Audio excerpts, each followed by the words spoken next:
Hello बच्चों, कैसे हैं आप सब लोग। होप आप लोगों की स्टडी अच्छी शुरू होंगी। नीट की पढ़ाई कर रहे होंगे आप बच्चे सब, बिकॉज 13 सितंबर को आप लोगों की नीट की परीक्षा है। वेल, इस समय सबसे ज़रूरी चीज़ है वो है अपनी स्टडी पर कॉन्फिडेंस, अपने जो पढ़ाई की है उस पर फुल्ली कॉन्फिडेंस, और जो जो टॉपिक अपने पढ़े हैं उस पर एक प्रॉपर रिवीजन। एक नहीं, मल्टीपल टाइम रिवीजन भी लग सकते हैं। स्टडी करो, हार्डवर्क करो, बट मेरा ये सजेशन है कि स्मार्ट स्टडी करो, स्मार्ट हार्डवर्क करो। फाइनल अपना एम ये है कि अपना रिजल्ट आना चाहिए। ओके, वेल, मैं आप लोगों के सामने आज ऑर्गेनिक केमिस्ट्री का एक बहुत बेसिक और fundamental unit that is called as GOC with reaction mechanism, इसका एक शॉर्ट रिवीजन लेकर आया।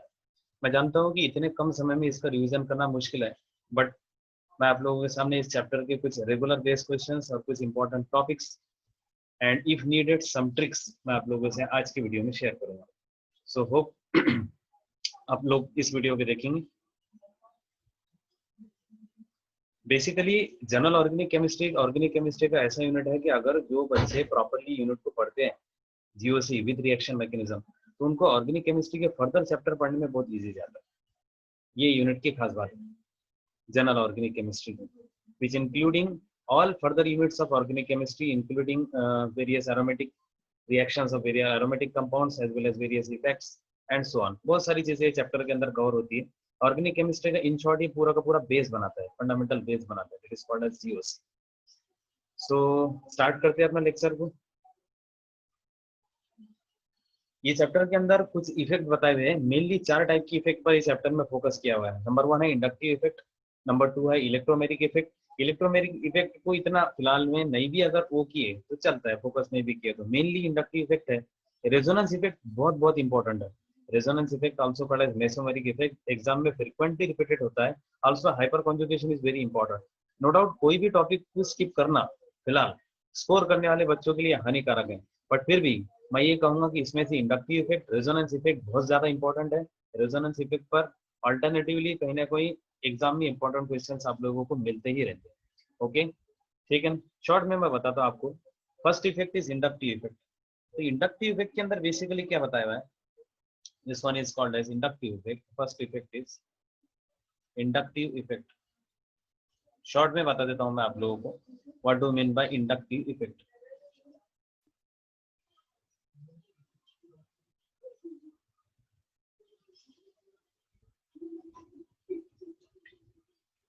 इंडक्टिव इफेक्ट उस समय ऑब्जर्व करने को मिलता है जब कोई कार्बन के साथ इलेक्ट्रॉन विड्रॉइंग ग्रुप अटैच रहता है या इलेक्ट्रॉन डोनेटिंग ग्रुप अटैच रहता है।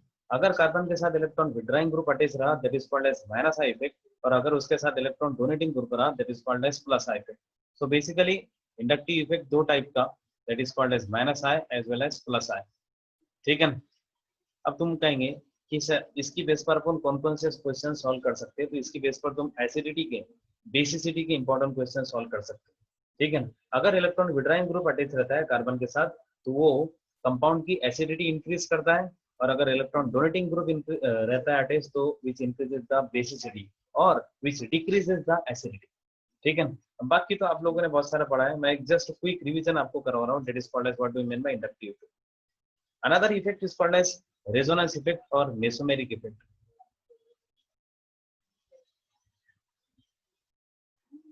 रेजोनेंस इफेक्ट ये बहुत ही ज्यादा इंपॉर्टेंट है, खतरनाक इंपॉर्टेंट है।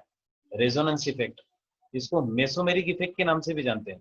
This effect is called as mesomeric effect. Resonance effect और मेसोमेरिक इफेक्ट, इसके जैसे इंडक्टिव इफेक्ट के दो टाइप है वैसे भी इसके दो टाइप है, प्लस आर या मेसोमेरिक अगर तुम इसको कहते हैं तो ये प्लस एम है, या minus R, either it is called as minus M effect. ठीक है। ये इफेक्ट भी आप लोगों को एसिडिटी के, बेसिसिटी के इंपॉर्टेंट क्वेश्चन सॉल्व करने में हेल्प करता है। ठीक है ना। इसके लिए नेसेसरी रिक्वायरमेंट है रेजोनेंस इफेक्ट की, that is called as conjugation.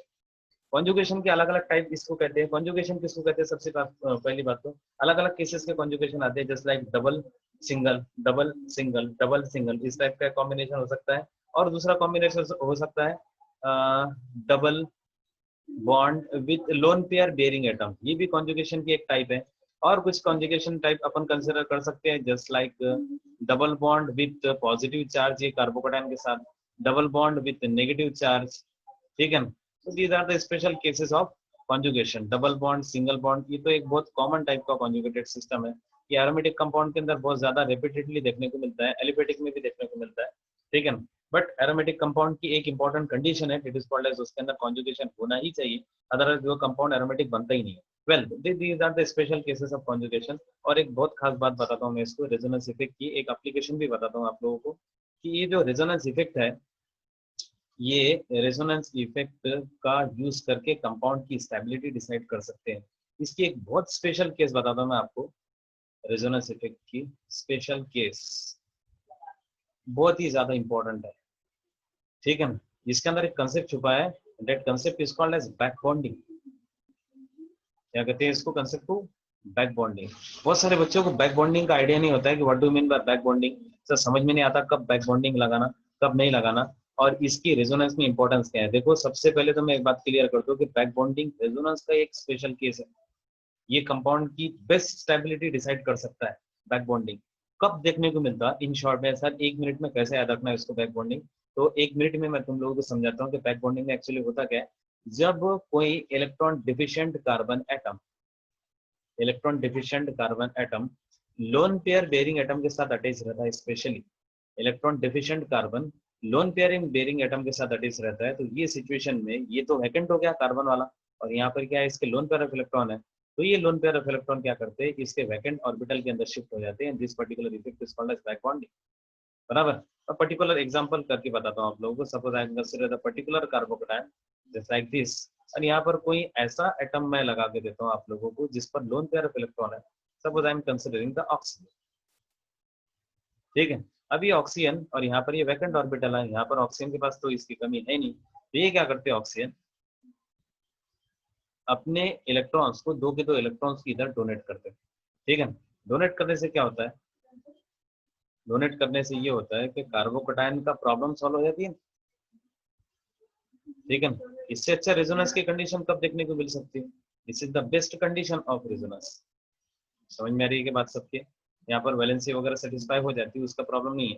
Just मैं आप लोगों को बता रहा हूँ कि बैक बॉन्डिंग देखने को कब मिलती है, in this particular situation back bonding will be observe. तो सब लोगों के दिमाग में एक बात फिट हो गई, जब वो कोई इलेक्ट्रॉन डिफिशिएंट स्पेसीज से लोन पेयर बेयरिंग एटम या जिसके पास में एक्सेस इलेक्ट्रॉन हो ऐसा लगा रहता है, तो वो सिचुएशन के अंदर बैक बॉन्डिंग देखने को मिलता है। इनऑर्गेनिक केमिस्ट्री में तुमने एक BF3 मॉलिक्यूल पढ़ा होगा, BF3 मॉलिक्यूल में भी बैक बॉन्डिंग देखने को मिलता है, ठीक है। बोलेंगे सर यहाँ पर कोई इलेक्ट्रॉन डिफिशिएंट स्पेसिस या इलेक्ट्रॉन डिफिशिएंट एटम कौन सा है, तो that is called as boron. Boron भी एक इलेक्ट्रॉन डिफिशिएंट एलिमेंट है, थर्ड ए ग्रुप का एक एलिमेंट है बोरॉन, और यहाँ पर क्या फ्लोरीन है। एक्चुअली ये बेचारे जो बोरॉन है ना, इसकी वैलेंसी 3 ही रहती है। कितनी रहती है, 3। एक एक बॉन्ड के अंदर अगर अपन दो दो इलेक्ट्रॉन कंसिडर करें तो ओवरऑल इलेक्ट्रॉन होते हैं आफ्टर म्यूचुअल शेयरिंग इसके पास में 6। और अपने को ये बात पता है कि ऑक्टेटोन के लिए कितने इलेक्ट्रॉन चाहिए, 8 इलेक्ट्रॉन चाहिए, बराबर है कि नहीं। तो अभी भी ये इलेक्ट्रॉन डिफिशिएंट की कैटेगरी में आता है। वेल, ये इलेक्ट्रॉन डिफिशिएंट की कैटेगरी में आने के कारण क्या होता है, यहाँ पर इसके पास तो लोन पेयर की कमी है नहीं, ये अपने लोन पेयर ऑफ इलेक्ट्रॉन इधर डोनेट करता है, तो this is again the special case of back bonding. So याद रहेगा सब लोगों को, ये इलेक्ट्रॉन डिफिशिएंट और ये electron rich loan pair of electron, यानी दो इलेक्ट्रॉन वैकेंट ऑर्बिटल में जाते हैं direct, that is the special case of back bonding. और ये रेजोनेंस का स्पेशल केस है, सब बच्चों को अच्छी तरह से याद रखना है। इससे कोई कंपाउंड बहुत ज्यादा स्टेबल होता है। जब तुमको स्टेबिलिटी पर कोई क्वेश्चन आया उसमें बैक बॉन्डिंग का कंसेप्ट है, तो उस पर स्पेशल अटेंशन देना, ठीक है। वेल, मैं आप लोगों को कुछ एग्जाम्पल सॉल्व करवाता हूँ just for a quick revision. लेकिन एग्जाम्पल के पहले और आप लोगों को एक चीज पढ़ना है चैप्टर के अंदर, that is called as reactive intermediates. Reactive intermediate इस चैप्टर के अंदर अलग अलग दिए है। टोटल ऑर्गेनिक केमिस्ट्री में 6 रिएक्टिव इंटरमीडिएट्स है। Basically it is the part of reaction mechanism, just like carbocation है, कार्बन एनायन है, फ्री रेडिकल्स है, कार्बिन है, बेंजाइन है और नाइट्रीन, ठीक है। तो these are the different types of reactive intermediates. इसके अंदर 2-3 बार एग्जाम में नीट में बेंजाइन पर भी क्वेश्चन आया, बहुत ही खास टाइप का रिएक्टिव इंटरमीडिएट है। All the reactive intermediates are short lived species, जो बहुत कम समय के लिए बनती है। इनका जो लाइफ टाइम है वो 10⁻³ -5 -6 जस्ट लाइक इतने कम सेकंड के लिए होता है, ठीक है। वेल, रिएक्टिव इंटरमीडिएट्स में कार्बोकेटाइन आप लोगों को पता है, मैं उस पर फिलहाल डिस्कस नहीं करूंगा डिटेल में, कोई और वीडियो में अपन कार्बोकेटाइन पर डिस्कस करेंगे। कार्बन एनायन पता है आपको, ठीक है ना। कार्बिन, कार्बिन भी एक बहुत अच्छा रिएक्टिव इंटरमीडिएट है, इस टाइप में इसका स्ट्रक्चर रहता है कार्बिन का। वेल, कार्बोकेटाइन भी बता देता हूँ शॉर्ट में, देखिए this one is the carbocation, ठीक है। कार्बन एनायन उसके अंदर ये ऐसा लगता है जैसे ये the structure is similar to pyramidal type ammonia जैसे स्ट्रक्चर लगता है, इस पर नेगेटिव चार्ज आता है इस पर। ठीक है। कार्बीन, कार्बीन बायोवेलेंट स्पीसीज रहता है, 2 ही वैलेंसी रहती है इसमें कार्बन की। ठीक है। इस पर एक क्वेश्चन बताता हूँ आप लोगों को। रिमर टीमर नाम की एक रिएक्शन है अल्कोहल फिनॉल ईथर में, उसके बीच में एक रिएक्टिव इंटरमीडिएट बनता है, वो रहता है कार्बीन। कौन सा इंटरमीडिएट रहता है? कार्बीन। नीट एग्जाम में ये क्वेश्चन पूछा हुआ है। कौन सा? During Reimer Tiemann reaction which reactive intermediate will form, तो your answer will be carbene. This one will be asked in examination. और एक स्पेशल मुझे जो आप लोगों को बताना था, जो 2-3 टाइम नीट में पूछा है उसने, that is called as benzyne. Benzyne reactive intermediate थोड़ा स्पेशली रहता है बेंजाइन। बेंजीन सबको पता है, this is the structure of benzene. Okay, this is the structure of benzene, regular structure of benzene. ठीक है। और बेंजाइन यानी BENZYN, मतलब इसके अंदर क्या आने वाला है? अल्काइन टाइप की स्पीसीज भी आने वाली है। बहुत ही खास स्पेशल टाइप की बॉन्डिंग होती है इसके अंदर। बाकी नॉर्मल तो सबको पता है कि इसके अंदर sp2 हाइब्रिडाइजेशन होता है अंदर। ठीक है ना। यहाँ पर एक भी कार्बन एटम sp में नहीं है, बट फिर भी इसके अंदर ट्रिपल बॉन्ड का कंसेप्ट आ रहा है। एंड अचंभे की बात ये है, हैरत की बात ये है कि इस कार्बन एटम का हाइब्रिडाइजेशन यहाँ पर sp2 है। ठीक है।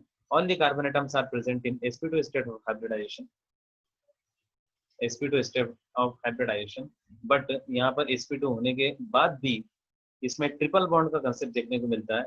यहाँ पर बाहर से इस टाइप की ओवरलैपिंग बताना पड़ता है अगर सेपरेट स्ट्रक्चर बनाए तो। ठीक है। ये जो ट्रिपल बॉन्ड है यहाँ पर बाहर से वैकेंट करके आप लोग बता सकते हैं आप। ठीक है। वेल, तो ये स्पेशल टाइप का रिएक्टिव इंटरमीडिएट है बेंजाइन। ये बनाने का एक मेथड मैं आप लोगों को बता देता हूँ कि कैसा बनाना है इसको। Suppose I am considering this chlorobenzene, this one is the chlorobenzene, I am consider chlorine here. ठीक है। देन एक सुटेबल बेस में यहाँ पर लेता हूँ। यूजुअली NaNH2 दिया आता है बहुत सारे टाइम में, NaNH2 सोडामाइड कहते हैं उसको। ये बेस क्या करता है? ये बेस यहाँ का प्रोटॉन एक्सट्रैक्ट करता है, दिस वन। जैसे ही यहाँ से प्रोटॉन एक्सट्रैक्ट हो गया तो यहाँ पर एक पाई बॉन्ड बनती है। ठीक है। पाई बॉन्ड बनने के पहले आप लोग यहाँ पर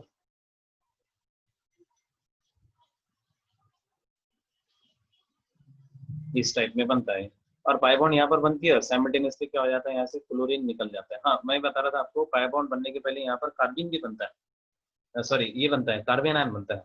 पाई बॉन्ड बनने के पहले यहाँ पर कौन सा रिएक्टिव इंटरमीडिएट बनता है? कार्बन आयन रिएक्टिव इंटरमीडिएट बनता है, और बाद में फाइनली यहाँ पर क्या बनती है? पाई बॉन्ड बनती है, जस्ट लाइक दिस। सो एक स्पेशल टाइप का रिएक्टिव इंटरमीडिएट बनता है, that is called as benzene.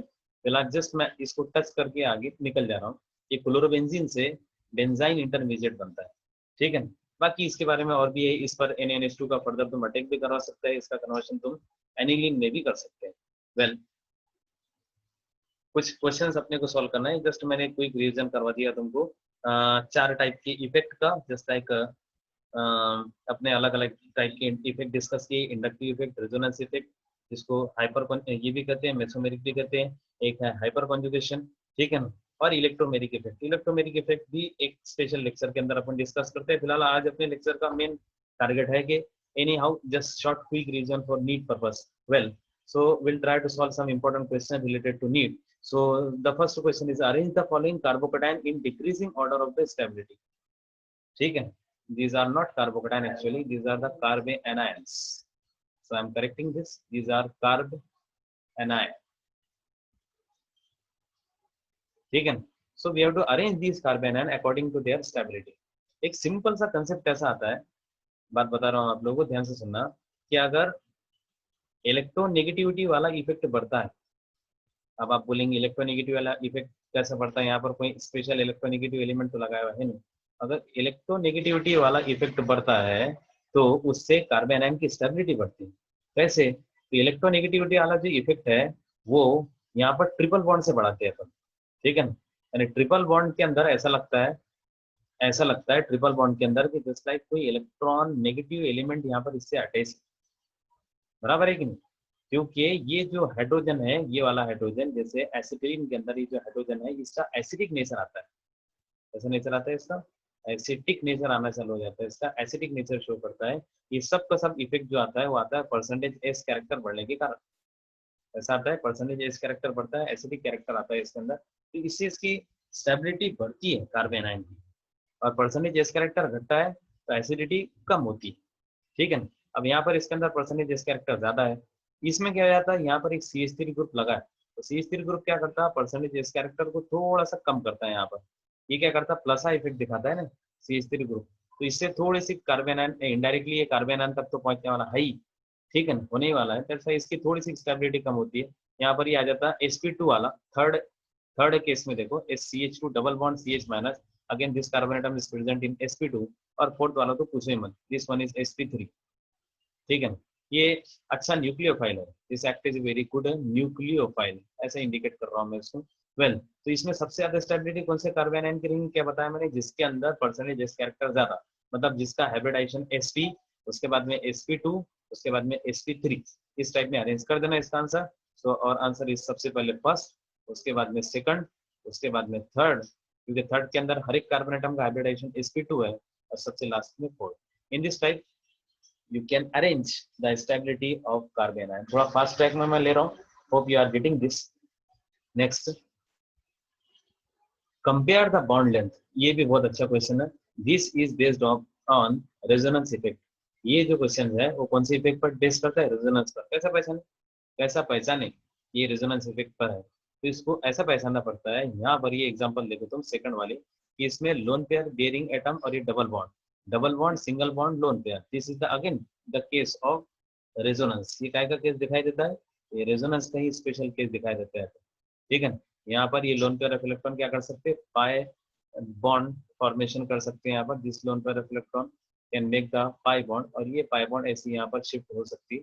सो इसका रेजोनेटिंग स्ट्रक्चर ऐसा बन सकता है, जस्ट लाइक CH2 नेगेटिव, यहाँ पर single bond and this one is CH, ठीक है। और यहाँ पर Cl, इसने अपने इलेक्ट्रॉन पेयर को दे दिया, दैट्स व्हाई इस पर चार्ज कौन सा आ गया, पॉजिटिव चार्ज आ गया, ऐसा रहता है। फिर ये वापस घूमता है और ये पहले स्ट्रक्चर बनता है।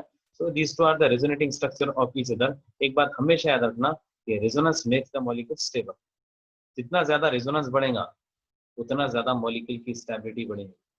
सिंपल सिंपल कंसेप्ट, जितना ज्यादा रेजोनेंस उतनी ज्यादा स्टेबिलिटी, ठीक है। Well so remember this thing, resonance is directly proportional to stability, क्योंकि रेजोनेंस में चार्ज घूमता है, रेजोनेंस के अंदर pi bond lone pair means indirectly इसके अंदर इलेक्ट्रॉन्स घूमते हैं, तो घूमने से क्या होता है, डिलोकलाइजेशन होता है, और डिलोकलाइजेशन से मॉलिक्यूल की स्टेबिलिटी मिलती है। यहाँ पर ऐसा कोई कंसेप्ट नहीं है, एम फर्स्ट में। अब होता क्या है कि यहाँ पर जैसे ही लोन पेयर ऑफ इलेक्ट्रॉन इधर शिफ्ट हुई तो डबल बॉन्ड सिंगल बॉन्ड में कन्वर्ट हुई, सिंगल बॉन्ड डबल बॉन्ड में कन्वर्ट हुई, ठीक है। सिंगल बॉन्ड की बॉन्ड लेंथ ज्यादा रहती है, डबल बॉन्ड की बॉन्ड लेंथ कम रहती है। तो सपोज यहाँ पर अगर मैं ये CCl बॉन्ड लेंथ कंपेयर कर रहा हूँ, ये वाली कौन सी बॉन्ड लेंथ कंपेयर कर रहा हूँ, CCl बॉन्ड लेंथ अपन कंपेयर कर रहे हैं, तो यहाँ पर ये जो फर्स्ट कंपाउंड है इसमें CCl बॉन्ड लेंथ प्योर है, यानी इसके अंदर कोई डबल बॉन्ड का या रेजोनेंस का कंसेप्ट है नहीं।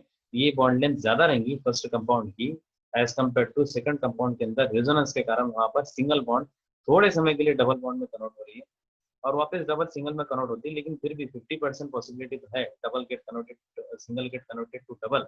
और जब भी कोई सिंगल बॉन्ड डबल में कन्वर्ट होती है तो उसकी बॉन्ड लेंथ कम होती है। अब ध्यान क्या रखना है कि बॉन्ड लेंथ का कंसेप्ट तुम रेजोनेंस के कंसेप्ट के साथ कोरिलेट करके बता सकते हो। Well next example, which is more stable carbocation. ये देखो बहुत ही ध्यान से देखो ये वाले एग्जांपल, ये एग्जांपल अगर तुमने समझ ली मतलब समझ जाओगे तुमको रेजोनेंस अच्छी तरह से समझा हुआ है। As I mentioned in resonance, यहाँ पर देखो we observe the first compound के अंदर दिख रहा है तुमको यहाँ पर लोन पेयर ऑफ इलेक्ट्रॉन है और यहाँ पर कार्बन पर पॉजिटिव चार्ज है, मतलब यहाँ पर बैक बॉन्डिंग होने वाली है, अभी तक हुई नहीं, ठीक है। होने के बाद ये ऐसा बनता है, यहाँ पर ये लोन पेयर ऑफ इलेक्ट्रॉन इधर चले गए, इन्होंने यहाँ पर एक पाई बॉन्ड बना दिया और ऑक्सीजन पर डेफिनेटली पॉजिटिव चार्ज आ गया। देखो यहाँ पर कार्बोकेटाइन का जो केस है वो खत्म हो गया, फर्स्ट कंपाउंड के अंदर कार्बोकेटाइन है, सेकंड कंपाउंड के अंदर कार्बोकेटाइन है ही नहीं। सो कार्बोकेटाइन का केस ही खत्म हो गया, डेफिनेटली बात ही खत्म हो गई ना। बात खत्म हो गई तो second compound is more stable as compared to first. अरे बात समझ में आ रही है सबके, फर्स्ट कंपाउंड के अंदर कार्बोकेटाइन है, सेकंड कंपाउंड में कार्बोकेटाइन ही नहीं। सब कुछ बच्चे क्वेश्चन ही पूछ सकते हैं कि यहाँ पर कार्बन का पॉजिटिव चार्ज है, यहाँ पर ऑक्सीजन का पॉजिटिव चार्ज है, तो आप सेकंड को ज्यादा स्टेबल क्यों बता रहे हैं। अरे भैया ये जो ऑक्सीजन का पॉजिटिव चार्ज आया ये इसकी इलेक्ट्रॉन डिफिशियंसी थोड़ी इंडिकेट करता, यहाँ पर तो इसकी वैलेंसी 3 हुई है, इसके बाद लोन पेयर ऑफ इलेक्ट्रॉन भी है, ऑक्टेट का टेंशन नहीं है यहाँ पर। फर्स्ट कंपाउंड में ऑक्टेट का टेंशन है, यहाँ पर कार्बन की वैलेंसी देखो बेचारे की, एक इधर से और दो इधर से, मतलब 3 तो वैलेंसी है, तो definitely first compound is less stable and second is more stable, ठीक है। फर्स्ट का कन्वर्शन सेकंड में होता, but second is more stable because there is no concept of carbocation. Carbocation is resonance stabilized, it is the special case of back bonding. Remember this thing, it is the special case of back bonding. तो यहाँ पर आप लोगों को अच्छी तरह से पहचानना है बैक बॉन्डिंग। फिर मैं याद दिला रहा हूँ कि कार्बोकैटायन पर lone pair bearing atom is the special case of back bonding. Okay, compare the acidity of ortho para meta nitrophenol. बहुत इंपॉर्टेंट है, बहुत इंपॉर्टेंट, अच्छी तरह से देखो इसको। We have to remember the concept, compare the acidity of ortho para meta nitrophenol. देख लेते हैं इसको, एक बार बताता हूँ मैं आप लोग। फिनॉल, नाम तो सुने होंगे इसका, तो this one is phenol.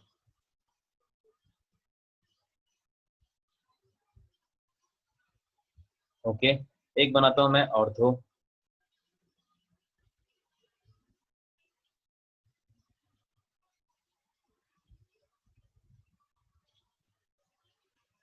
Another one is Meta.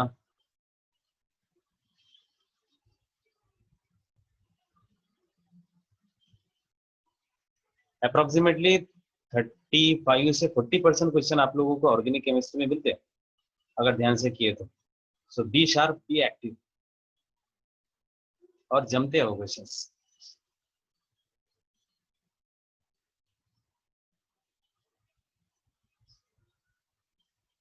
GOC के कंसेप्ट पर बेस्ड, और बेसिकली ये क्वेश्चंस फिनॉल का भी बोल सकते तुम, ठीक है ना। तो first one is phenol, another one, this one is ortho nitrophenol, this is ortho, I am using the symbol O, this one is meta nitrophenol, and last वाला कौन सा है, पैरा नाइट्रोफिनॉल। अब now we have to compare the acidity. अब देखो ये जो nitro group है ये खतरनाक इलेक्ट्रॉन विड्रॉइंग ग्रुप है, पहली बात। दूसरा, ये माइनस आर इफेक्ट भी दिखाता है। NO2 ग्रुप कौन कौन से दो इफेक्ट दिखाता है, ये माइनस आई भी दिखाएगा, ठीक है ना, ये माइनस आर भी दिखाएगा, और दोनों भी जो इफेक्ट है वो एसिडिटी बढ़ाने के लिए रिस्पॉन्सिबल है, ठीक है ना। एक और बात बता देता हूँ मैं चलते चलते, ये जो माइनस आई इफेक्ट है, इंडक्टिव इफेक्ट है, ये बॉन्ड्स पर डिपेंड करता है। यूजुअली बहुत सारे बुक्स के अंदर ऐसा दिया हुआ था कि जो minus I effect, inductive effect है, ये 3 कार्बन एटम तक प्रोमिनेंटली चलता है और उसके बाद में धीरे धीरे कम हो जाता है। मतलब इलेक्ट्रॉन विड्रॉइंग ग्रुप जितने नजदीक रहेगा उसके अंदर इंडक्टिव इफेक्ट उतना ज्यादा देखने को मिलेगा। Clear. Resonance effect number of bond पर डिपेंड नहीं करता। रेजोनेंस इफेक्ट, रेजोनेंस की कंडीशन फॉलो हो गई, रेजोनेंस इफेक्ट हो गया। इंडक्टिव इफेक्ट तो ऐसा नहीं है, जैसे जैसा तुम दूर चलते चले वैसा वैसा इंडक्टिव इफेक्ट कम कम कम कम होते चला। और फर्स्ट कंपाउंड के अंदर इंडक्टिव इफेक्ट देखने को मिलेगा, ठीक है ना। नजदीक नजदीक में लगा हुआ है, OH ग्रुप के बाजू ही लगा हुआ है अर्थो पोजीशन पर। सेकंड कंपाउंड के अंदर थोड़े दूर है, और फर्स्ट लास्ट वाले कंपाउंड में पैरा के अंदर और भी दूर है। मतलब तुम बोल सकते हैं कि लास्ट वाले कंपाउंड के अंदर इंडक्टिव इफेक्ट बहुत कम ऑपरेट हो रहा, तो फिर लास्ट वाला कंपाउंड कम एसिडिक होना चाहिए, पहले वाला कंपाउंड ज्यादा एसिडिक होना चाहिए, बट ऐसा नहीं होता। मराठी में एक सेंटेंस है, जैसा दिसते तसं नसते म्हणून जग फसते, बराबर है कि नहीं। यहाँ पर कैसा हो जाता, ऑर्थो एक्सपेक्टेड है तुमको कि ortho is suppose to be more acidic, but the problem is that इसके अंदर इंट्रामोलिकुलर एज बॉन्डिंग का कंसेप्ट आता है। कौन सा कंसेप्ट आता है इसके अंदर, इंट्रामोलिकुलर एज बॉन्डिंग का कंसेप्ट आता है। ये जो हाइड्रोजन है ये यहाँ पर ऑक्सीजन के साथ इंट्रामोलिकुलर एज बॉन्डिंग का कंसेप्ट, आई होप आप लोगों ने ये टाइप्स ऑफ हाइड्रोजन बॉन्डिंग के अंदर पढ़ा होगा। यहाँ पर डेल माइनस है, तो ये क्या होता है इसके अंदर, ये इंट्रामोलिकुलर एज बॉन्डिंग के कारण ये तो ऑक्सीजन ने पकड़ के रखा थोड़े समय के लिए, तो इसका रिमूवल डिफिकल्ट हो जाता है। यहाँ पर प्रॉब्लम में फंस गया बेचारा ऑक्सीजन, सॉरी हाइड्रोजन। यहाँ पर हाइड्रोजन को ऑक्सीजन ने थोड़ा सा अपनी तरफ क्या करके रखा, अट्रैक्ट करके रखा via intramolecular H bonding, so it's removal is difficult. तो पहला नंबर ऑर्थो ने लगाना चाहिए था, ठीक है ना, वो नंबर लगा लेता है पैरा। मेटा क्यों नहीं लगाता, अरे एक बात याद रखना, रेजोनेंस इफेक्ट जो ऑपरेट होता है, रेजोनेंस इफेक्ट कहाँ पर ऑपरेट होता है पता है क्या आप लोगों को। रेजोनेंस इफेक्ट दो पोजीशन पर प्रोमिनेंटली ऑपरेट होता है, एक है ऑर्थो और दूसरा है पैरा। ये मेटा पोजीशन पर ऑपरेट नहीं होता, ठीक है ना। बाकी इसके कंडीशंस वगैरह वो सब डिटेल में रेजोनेंस इफेक्ट के अंदर दी हुई है। फिलहाल मैं आप लोगों को शॉर्ट में सिर्फ इतना ही बता सकता हूँ कि ये ऑर्थो और पैरा पोजीशन पर ऑपरेट होता है, मेटा पर ऑपरेट नहीं होता। और रेजोनेंस इफेक्ट से माइनस आर इफेक्ट से एसिडिटी बहुत ज्यादा बढ़ती है। सो ऑर्थो एक्सपेक्टेड था, इसमें इंडक्टिव आ रहा था, नजदीक है बट इंडक्टिव तो आ रहा। रेजोनेंस में रेजोनेंस की कंडीशन भी फॉलो कर रहा, बट प्रॉब्लम यह है कि इसके अंदर इंट्रामोलिकुलर एज बॉन्डिंग है जो हाइड्रोजन का रिमूवल डिफिकल्ट कर देती है यहाँ पर, ठीक है। तो बेचारा रह गया। तो अपनी जो सीक्वेंस आती है इसकी याद रखना, एग्जाम में आया हुआ ये क्वेश्चन। सबसे ज्यादा एसिडिक जो आता है ऑर्थो पैरा मेटा नाइट्रोफिनॉल के अंदर, para nitrophenol is very acidic. उसके बाद नंबर लग जाता है ऑर्थो का, ठीक है ना। ऑर्थो वाला जो है ना, इसका सेकंड नंबर लगता है, और थर्ड इफेक्ट लगता है मेटा का। मेटा के अंदर रेजोनेंस इफेक्ट देखने को नहीं मिलता, -R इफेक्ट नाइट्रो ग्रुप का देखने को नहीं मिलता, ठीक है। एज यूजुअल मैंने तुम लोगों को बताया कि ये जो रेजोनेंस इफेक्ट है वो ऑर्थो और पैरा पोजिशन पर ही ऑपरेट होता है। और लास्ट में आप लोगों ने लिखना है यहाँ पर फिनॉल। तो this one is the sequence, you have to remember this, POM, phenol, ठीक है ना। सबसे ज्यादा एसिडिक पैरा नाइट्रोफिनॉल, उसके बाद में ortho nitrophenol, then meta nitrophenol. Hope you are getting this. Well, basicity of aliphatic amines, ये भी बहुत ज्यादा इंपॉर्टेंट क्वेश्चन। अमाइंस की बेसिसिटी पर यूजुअली एग्जाम में क्वेश्चंस आते रहते हैं। अच्छी तरह से ये टॉपिक को करना है आप लोगों को, बेसिसिटी ऑफ अमाइंस, ठीक है ना। अमाइंस अलग अलग टाइप के रहते हैं, एसिडिक भी रहते हैं, ठीक है ना, बेसिक भी रहते हैं, सॉरी अमाइंस अलग अलग टाइप के रहते हैं, just like primary amine, secondary amine and tertiary amine. और थोड़ा सा फास्ट रिवीजन लेक्चर में मैं क्विक रिवीजन करवा रहा हूँ आप लोगों को, बहुत ज्यादा डिटेल में नहीं बता रहा हूँ। तो ये समझ के कि आप लोगों ने पहले थॉरोली ये कंसेप्ट को पढ़ा, ठीक है। तो मैं बता रहा था कि अमाइंस 3 टाइप के, और एक चौथा भी आता है, that is called as quaternary amine. तो प्राइमरी, सेकेंडरी, टर्शरी, और एक क्वाटर्नरी मीन्स उसको कहते हैं क्वाटर्नरी अमोनियम सॉल्ट। और फिलहाल मैं उसके बारे में डिस्कस नहीं करता। दो खास बात मैं आपको बताता हूँ इसके बारे में, दो खास बात बताता हूँ। थॉरोली अच्छी तरह से अपने दिमाग में ये दो बातों को फिट कर लेना। स्पेशली इथिल और मिथिल अमाइन के केस में मैं आपको दो सीक्वेंस याद करवा रहा हूँ, ठीक है ना। नॉर्मली जो अमाइंस की बेसिसिटी के ऑर्डर रहती है वो रहती है, सबसे ज्यादा जो बेसिक आता है वो 3 डिग्री अमाइन आता है, उसके बाद में 2 डिग्री अमाइन आता है, उसके बाद में 1 डिग्री अमाइन आता है, और लास्ट में तुम लिख सकते हैं अमोनिया। बट ये जो सीक्वेंस लिखे आप लोगों ने, ये गैसियस फेस के अंदर प्रॉपरली ऑपरेट होती है, ठीक है ना। लेकिन जब तुम वाटर लेते हैं, बात समझ में आ रही है, जब तुम वाटर लेते हैं, एक्वस फेज लेते हैं, तो यहाँ पर बेसिसिटी की सीक्वेंस अलग हो जाती है। स्पेशली इथिल और मिथिल अमाइन की ये सीक्वेंस आप लोगों को अच्छी तरह से याद रखना है, frequently repeated in NEET examination. So ethyl amine की सीक्वेंस आपको ऐसी याद रखना है। इथिल अमाइन के केस में मीन्स C2H5, इसके रीजन भी है कि इसके अंदर स्टेरिक फैक्टर ऑपरेट होता है, इसके अंदर सॉल्वेशन फैक्टर ऑपरेट होता है, ठीक है ना। तो ये सब इफेक्ट ऑपरेट होते हैं। बट फिलहाल मैं आप लोगों को सिर्फ शॉर्ट में एक बात बताऊंगा कि इथिल अमाइन की जो सीक्वेंस है एक्वस फेज के अंदर मैं बात कर रहा हूँ, तो इसके अंदर सबसे ज्यादा बेसिक आता है इथिल अमाइन में सेकेंडरी वाला, और उसके बाद आता है इसके अंदर टर्शियरी वाला C2H5/3, ओके।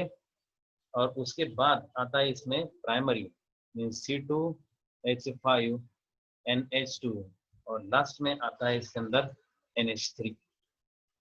तो इसको शॉर्ट में मैं ऐसे लिख सकता कि तुम लोगों को याद करने में इजी जाएगा, 2 3 1 अमोनिया।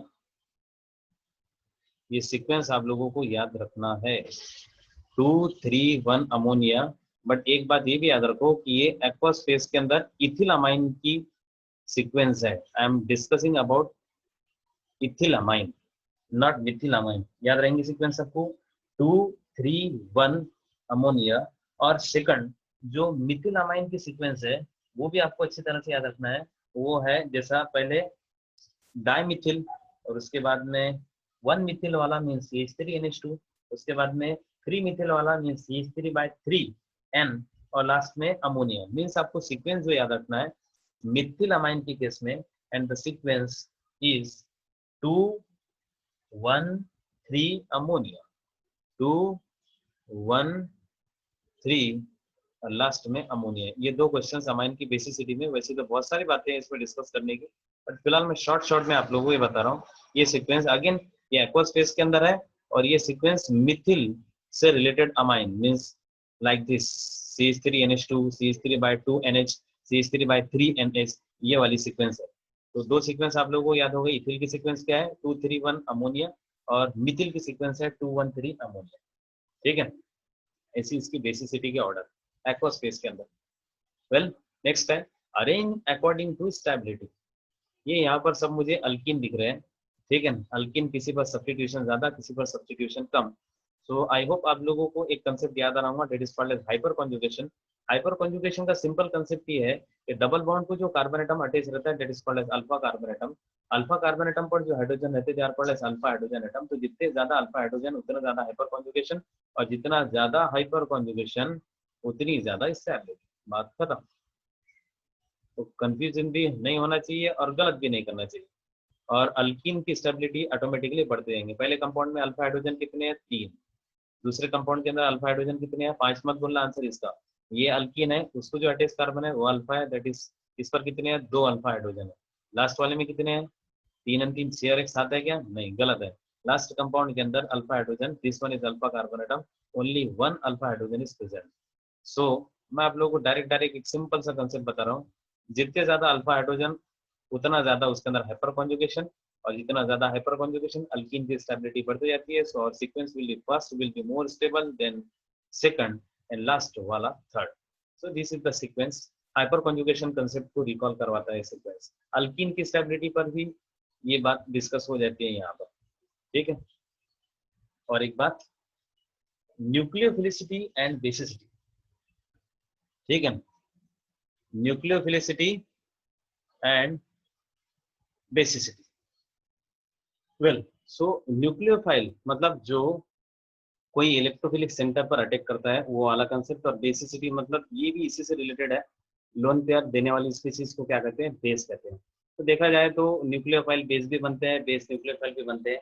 इस पर रिलेटेड कुछ क्वेश्चंस ऐसे हैं। एक बात याद रखना कि बल्कि group present on nucleophile decreases the nucleophilicity. अगर बल्कि ग्रुप बढ़ते जाते हैं तो न्यूक्लियोफिलिक पावर कम कम कम कम होते जाता है। ये बात अच्छी तरह से दिमाग में फिट कर लेना।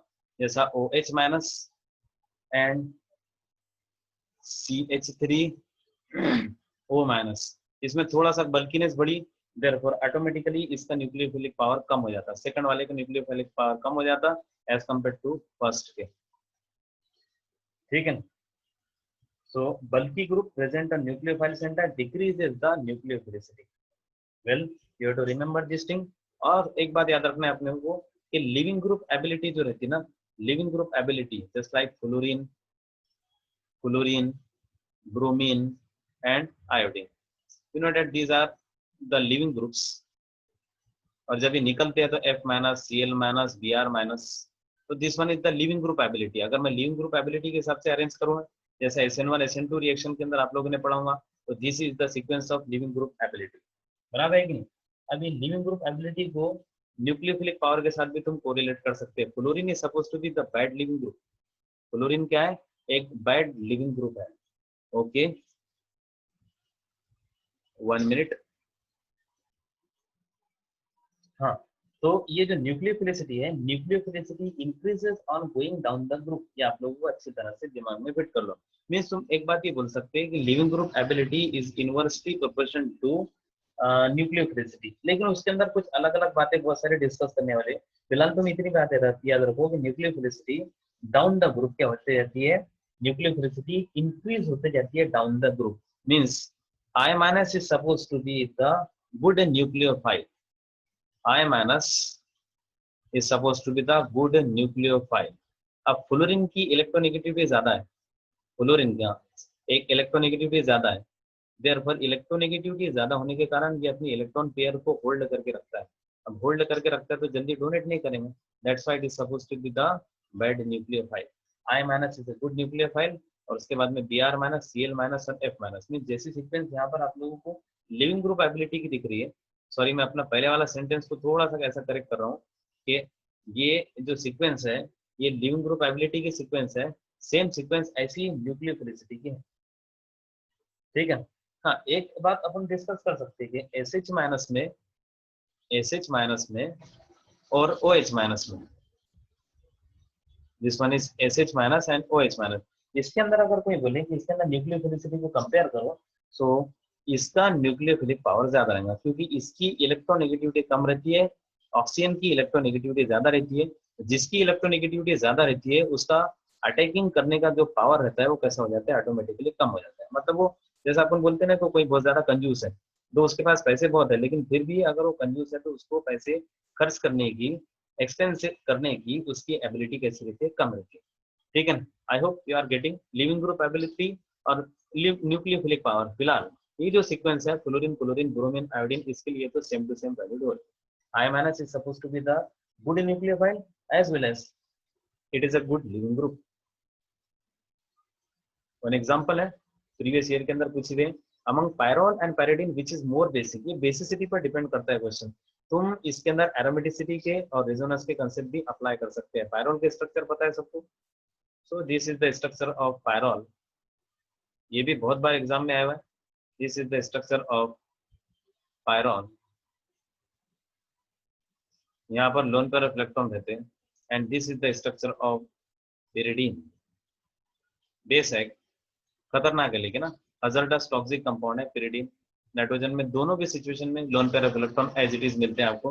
अपने को डिसाइड करना है विच इज मोर बेसिक। देखो यहाँ पर पायरोल फर्स्ट कंपाउंड के अंदर जो लोन पेयर ऑफ इलेक्ट्रॉन है, आई रिपीट, फर्स्ट कंपाउंड के अंदर जो लोन पेयर ऑफ इलेक्ट्रॉन है वो loan pair of electron aromatic system के अंदर इन्वॉल्व होने वाले हैं। इन्हें सब मिलकर 2 4 6 6 pi electron cloud aromatic system बनाने वाला है। Means these lone pair of electron are busy, these lone pair of electron are busy and we know that busy people are not available, busy people available नहीं रहते, ठीक है। मतलब ये कोई स्पेसिस पर अटैक करने के लिए तैयार नहीं है, so it is less basic. बात खत्म, ज्यादा कंफ्यूज होने का काम नहीं। So it is less basic, automatically second more basic होने वाला है। बट फिर भी इसका रीजन ऐसा है कि ऑलरेडी इसके अंदर 6 पाई इलेक्ट्रॉन क्लाउड है, मतलब ये कंपाउंड एरोमेटिक है और एरोमेटिसिटी बनाने के लिए इसको और फर्दर इलेक्ट्रॉन की जरूरत तो है नहीं। so that's why these lone pair of electron are available. Also, you can say that this lone pair of electron are present in sp2 state of hybridization. और ये जो पहला कंपाउंड है पैरोल, इसके lone pair of electron sp3 state of hybridization में single bonded यहाँ पर दिख रहा है यहाँ पर, ठीक है ना। यहाँ पर एक हाइड्रोजन भी लगा देना लाइक दिस। ओके, नाइट्रोजन की वैलेंसी 3 कंप्लीट कर रहा हूँ। So first one is pyrrole, another one is pyridine. So simple सा आंसर, पैरिडीन के lone pair of electron available है, वो कंजुगेशन में पार्टिसिपेट नहीं किए, that's why it is more basic. More basic बहुत बार एग्जाम में आया हुआ है, अच्छी तरह से याद रखना है इसको। Which is more basic means if lone pair of electron are involve in aromatic system then the particular compound will be less basic, ठीक है। और एक क्वेश्चन सॉल्व करते हैं। इन द फॉलोइंग कंपाउंड्स, ये कंपाउंड्स दिए हुए, the order of basicity is, ये 4 ऑप्शन है आप लोगों के पास। तो सिंपल सा कंसेप्ट एरोमेटिसिटी का याद रखना, ओके, और रेजोनेंस के और इंडक्टिव इफेक्ट के कंसेप्ट अप्लाई करना है यहाँ पर, ठीक है ना। अगर हो सके तो इलिमिनेशन वाला ऑप्शन भी आप यूज कर सकते हैं एज फार एज पॉसिबल, जितना हो सकता है उतना, बाकी तो ठीक है। अब यहाँ पर देखो, ये फर्स्ट कंपाउंड तो वही है, कौन सा, जिसके अंदर नाइट्रोजन के सब सिंगल बॉन्डेड है। सेकंड कंपाउंड पता है आपको, that is called as pyridine. और फोर्थ कंपाउंड पता है, that is called as pyrrole. Pyrrole के लोन पेयर ऑफ इलेक्ट्रॉन तो गए, के अंदर गए, कॉन्जुगेशन के अंदर इन्वॉल्व हो गए, तो सबसे लीस्ट बेसिक कौन सा बनेगा, पैरोल बनेगा, लास्ट वाला। तो ऐसा ऑप्शन ढूंढो जिसमें फोर्थ लास्ट में है, ठीक है। फोर्थ क्या है इसमें, लास्ट में है। तो ऐसे 2 ऑप्शन दिखाई दे रहे हैं मुझे, एक है ऑप्शन सी और दूसरा ऑप्शन डी, ठीक है। अब देखते हैं, अब ऑप्शन सी और डी में से एक अपने को चूज करना है। अब सेकंड ज्यादा बेसिक है या फर्स्ट ज्यादा बेसिक? देखो सेकंड के अंदर अगेन sp2 है और फर्स्ट के अंदर sp3 है, ठीक है। और फर्स्ट के अंदर अगर तुम देखेंगे तो नाइट्रोजन से दोनों साइड से CH2 ग्रुप लगा हुआ है, जिनका दोनों तरफ से प्लस I इफेक्ट आता। So first compound will be more basic. तुम कहेंगे सर थर्ड क्यों नहीं? तो थर्ड कंपाउंड के अंदर ऊपर ऑक्सीजन है और ऑक्सीजन थोड़ा थोड़ा माइनस आई इफेक्ट ऊपर से दिखाएंगे, तो वो क्या करता है, अपने पास में इलेक्ट्रॉन पेयर को तो नहीं खींचता है प्योरली, बट थोड़ा माइनस आई इफेक्ट से उस पर definitely loan pair of electron इतने जल्दी रिमूव नहीं होंगे एज कम्पेयर टू जितना पहले में रिमूव होंगे। आई रिपीट, फर्स्ट कंपाउंड के अंदर ऑक्सीजन नहीं है ऊपर से लगा हुआ, थर्ड कंपाउंड के अंदर ऑक्सीजन लगा हुआ है, जिसका minus I effect lone pair of electron को थोड़ा सा अट्रैक्ट करके रखेंगे। So what is the order of basicity? First compound will be more basic, then उसके बाद में थर्ड, देन उसके बाद में सेकंड, और आखिरी तो तुमको दिख रहा है पैरोल, जो अपन इससे पहले के एग्जांपल में डिस्कस किया। वेल, तो ये था आज का short lecture which is based upon the GOC. Hope आप लोगों को ये लेक्चर पसंद आया होगा। कुछ बोलने में थोड़ा सा फास्ट ट्रैक में अगर हुआ तो उसके लिए मैं सॉरी बोलता हूँ, लेकिन since it is the critical time for you, so I made this fast revision lecture for especially for you. Next lecture I will try with my level best, which is based upon the reaction mechanism as well as the hydrocarbon. So best of luck for NEET exam and bye bye.